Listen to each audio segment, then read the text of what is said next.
Hi everybody, this is Michelle, and I'm sharing an easy Christmas botanical pattern I painted using watercolor. Feel free to paint along with me. I'll start out with my supplies. I'm painting on Arches 140-pound watercolor cold pressed paper, which is a bit toothier. I'm using my 48 pan set of Mungyo watercolors, which I'll activate with the spray bottle. I have 2 cups of cool, clean water. I'm going to paint with Princeton brushes. I have a number 6 Princeton Velvet Touch and a number 0 Princeton Snap brush. They're both round brushes. I'll also use a paper towel to dab off any extra water or paint. So I'm not super technical when it comes to mixing up my paints, but I want to paint a fun, colorful pattern. So I'll be mixing up yellows for the orange slices with a bit of orange in there as well, obviously. A cranberry-ish red for the berries and some rich olive greens for the leaves. Let me know in the comments if you want more instruction on mixing paints. I'm not super great at remembering the names, but I can at least talk through some of the decisions I make as I'm mixing up paints on my palette, if that's useful.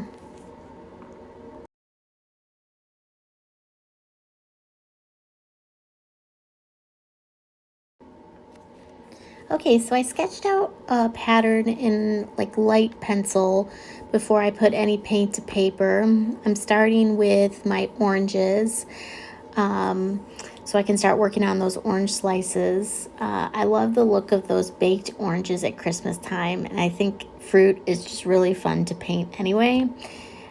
So I'm just painting some rounded triangles inside of the circle I drew for my first orange slice. You'll see that I'm leaving some white space, which adds a bit of visual interest because it shows a little bit of a light reflection on the orange slice. And also you'll see some of my orange slices are fully on the page. Some of them go off of the page. And I like that because it's a little bit asymmetrical and imperfect.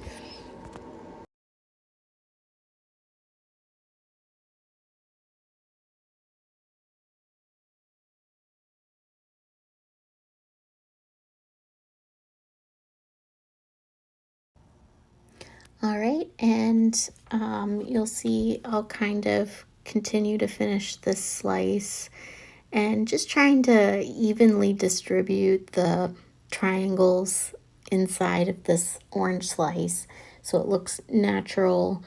And once I finish this one off, I'm going to leave that to dry. I'll come back to continue working on it later. And you get the idea. I'm going to do the same process for each one of the orange slices that I've drawn out. And I'll just speed up the painting of my other orange slices because you get the idea.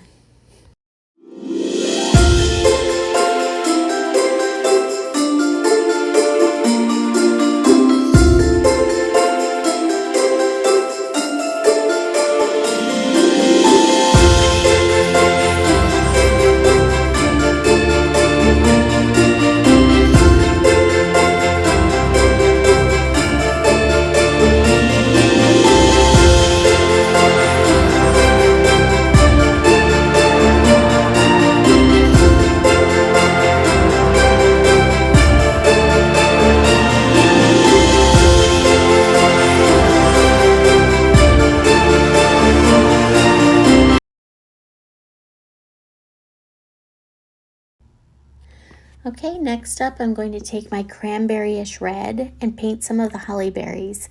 You want your circles to be a little bit imperfect because obviously berries aren't usually perfectly, circles. And also include some white space, again, like you did with the orange slices, just to give that illusion of a light source that's causing a reflection. And once I've finished with some of these berries, you'll see I'm going to speed up my berry painting as you get the idea.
over to painting my leaves, I'm using my olive green paint, and I'm loading up the brush with a nice mix of water and paint.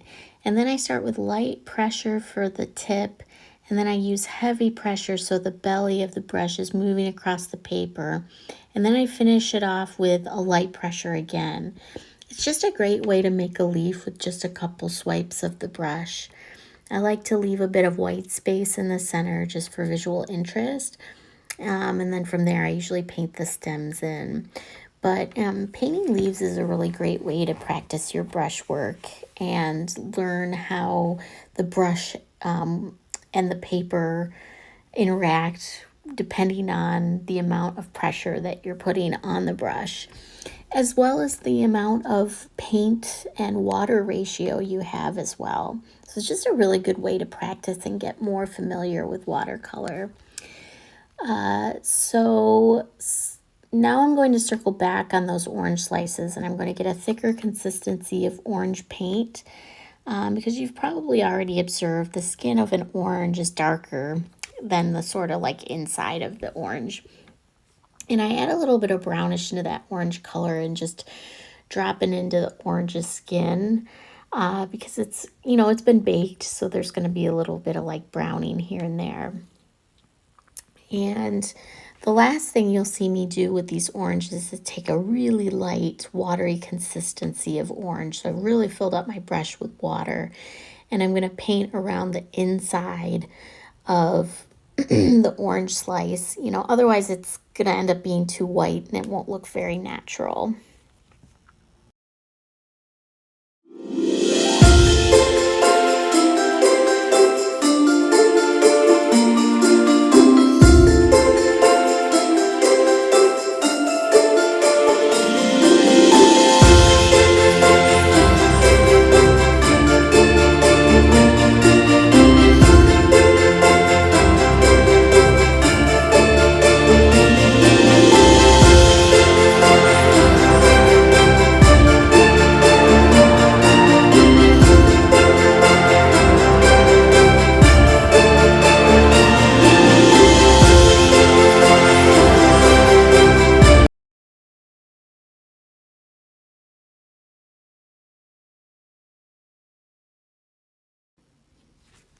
Okay, so my Christmas botanical pattern wouldn't be complete without some Christmas tree pine needles. So I'll show you how I paint pine needles. I start with a watery consistency of my olive green, and I paint a couple of lines, and then I add some lines to represent the needles, really just using the tip of the brush. You want to do this, like I said, with the tip, and then go over it with a thicker consistency, again using the tip of your brush, and a darker green, kind of like almost like a hunter green is what I tend to go for, just so those Christmas pine needles look like there's a bunch of different colors. And last but not least, I wanted to punch this up with some festive metallic watercolor.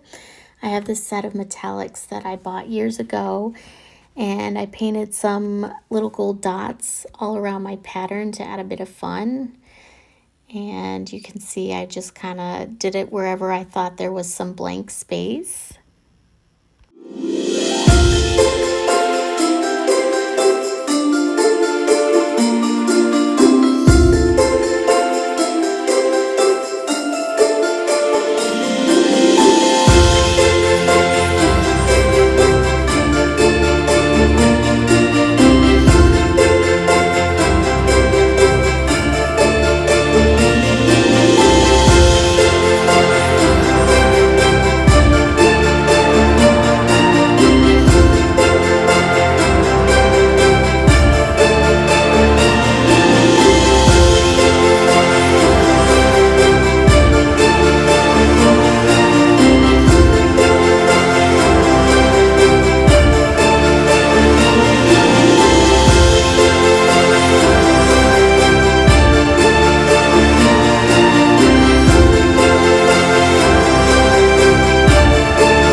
And there you go. That's my easy Christmas botanical watercolor painting.